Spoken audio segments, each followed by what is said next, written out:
উস্কানির আমি আমাদের পক্ষে কথা বলছেন। আমি তো আপনি পক্ষে নাই কথা বলেন, তাহলে আপনি কেমনে একজনের বাড়ি বলে আপনি কিভাবে মজা লইতে পারবেন? এখানে মজা না, আমি কি লিখছি শোনে? আপনি কিভাবে মজা লইতে আপনি বলেন, আমি লিখছি লুচ্চামি করলো কাফি আর বাড়ি ঘর পুড়ে। আচ্ছা, এটা তো সবাই জানে, উনি হাত ধরে দিচ্ছে, ঈদের দিনে শোনে।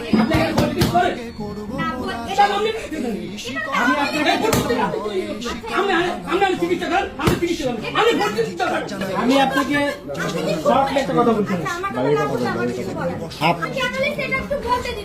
যদি আমরা ব্যক্তিগতভাবে কি করছেন? আমি সেটা বলছি, আমি বলছি। ব্যক্তিগতভাবে কি করছেন? আমাকে কি এইটার ব্যাখ্যা দিতে দেবে? হ্যাঁ, অবশ্যই জান, অবশ্যই জান। তাহলে একটু আমাকে 5 মিনিট সময় দেন। 5 মিনিট হলে তারপরে আপনারা আমাকে যা বলবেন আমি বলবো। এখানে বিষয় হচ্ছে কি, ফেসবুকে কিছু ভাইরাল হয়েছে, তার কাউকে দিয়ে সবাই যে হাত ধরে নিয়ে পরে অনেকে ভিডিও করছে।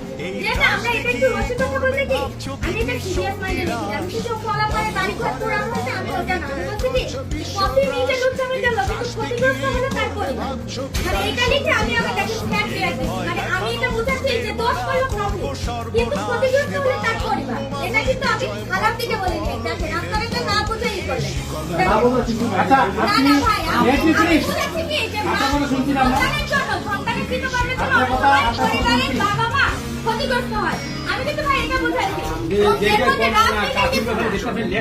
আমি আসলে আপনার হাতে নাতে কিছু আমি আচ্ছা, এক কথা বলছেন। এটা আমি ওরকম আর সিরিয়াস আপনি যে মাইন্ডে জিনিসটা মানে আপনার এই মন্তব্যের কথা এবং বলছেন। দেখেন, এখানে 6 জন লাইক দিয়েছে, মাত্র 6 জন। আমি আপনাকে- ভাইয়া, আমার ঘর পুরানো। আপনি আমার কথা শুনুন, আমি কথা শুনছি কিন্তু না। আমি এখানে লুচ্চামি করছি তো, এটাই আমার ভুল আপনি আমার হয়েছে। এখন- আচ্ছা, কাফির সাথে কি সবাই লুচ্চামি করছে নাকি? এটা হচ্ছে কি, কাফির সাথে ওই যে মেয়েদের হাত ধরা কিছু ভিডিও আপনার হাত ধরছে। আমার মতো মেয়ে না, এটা হচ্ছে যাই হোক ভাইয়া, যাই হোক আপনি সরি বলছেন।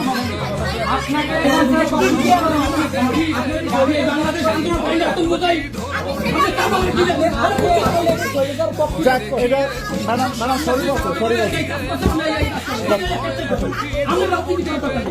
হ্যাঁ, জি, চল।